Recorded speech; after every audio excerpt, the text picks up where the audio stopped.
దేశంలో అనేక పార్టీలను గెలిపించిన top political strategist Prashant Kishor ఇప్పుడు ప్రత్యక్ష ఎన్నికల్లో దిగుతున్నారు. వాస్తవంగా ఆయన స్థాపించిన Jan Suraaj party Bihar assembly elections last year పోటీ చేసింది.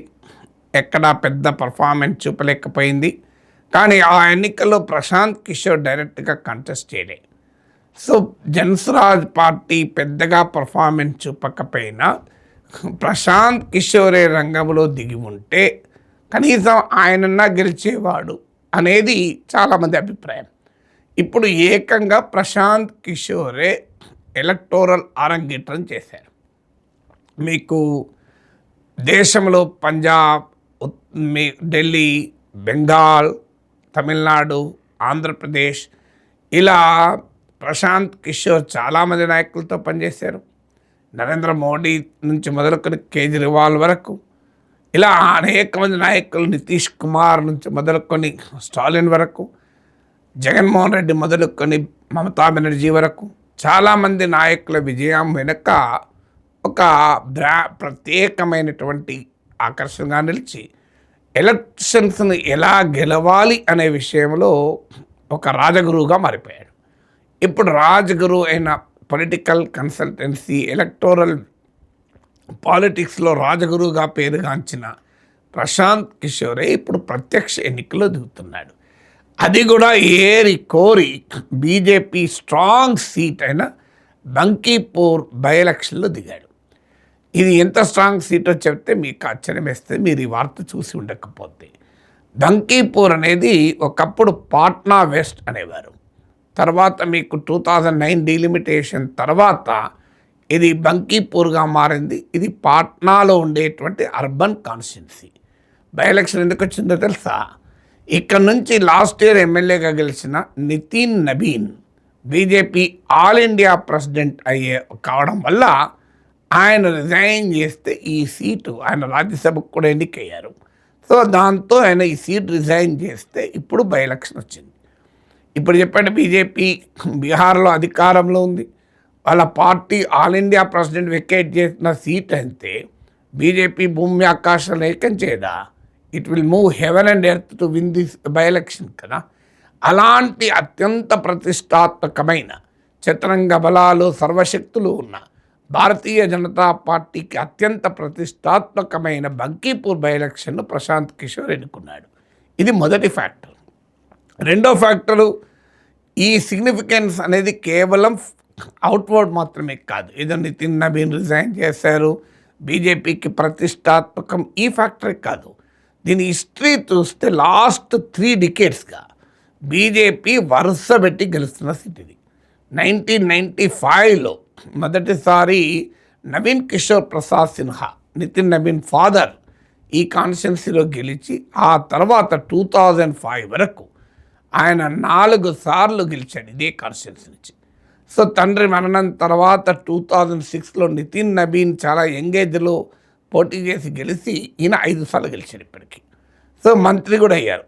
సో అందువల్ల లాస్ట్ 31 ఇయర్స్గా బీజేపీ వరుస పెట్టి గెలుస్తున్న సీట్ ఇది. అప్పుడే కాదు, ఈవెన్ 1977లోనే కేంద్ర మాజీ మంత్రి రవిశంకర్ ప్రసాద్ ఫాదర్ అయిన ఠాకూర్ ప్రసాద్ కూడా ఇదే కాన్స్టిట్యున్సీ నుంచి అసెంబ్లీకి గెలిచారు. అంటే అప్పుడు అది పాట్నా వెస్ట్ అనేవారు, పేరేదైనా కాన్స్టిట్యున్సీ ఇదే. సో ఇది రెండో ఫ్యాక్టర్. అంటే బీజేపీకి ఎలక్టోరల్ హిస్టరీలో తిరుగులేని కాన్స్టిట్యున్సీ ఇది, మామూలు కాన్స్టిట్యున్సీ కాదు.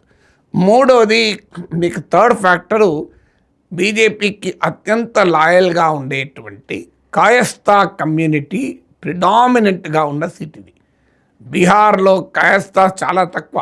మీకు మొత్తం 2 కోట్లకు పైగా అప్పర్ కాస్ట్ ఉంటే more than 2 crore upper caste population బీహార్లో 2022-23 కాస్ట్ సర్వే ప్రకారం మోర్ దెన్ 2 crores ఉంటారు. ఇందులో కేవలం 7.85 lakh, బిలో 8 lakhs మాత్రమే కాయస్థాస్ ఉంటారు. అంటే కేవలం 0.6% బీహార్ పాపులేషన్లో. Very very insignificant community. కానీ ఈ బంకీపూర్కి వచ్చే వరకు 14% of the voters, Bankipur total voting 3.79 lakh. ఇందులో 3.79 lakhsలో 14% కాయస్తాసే.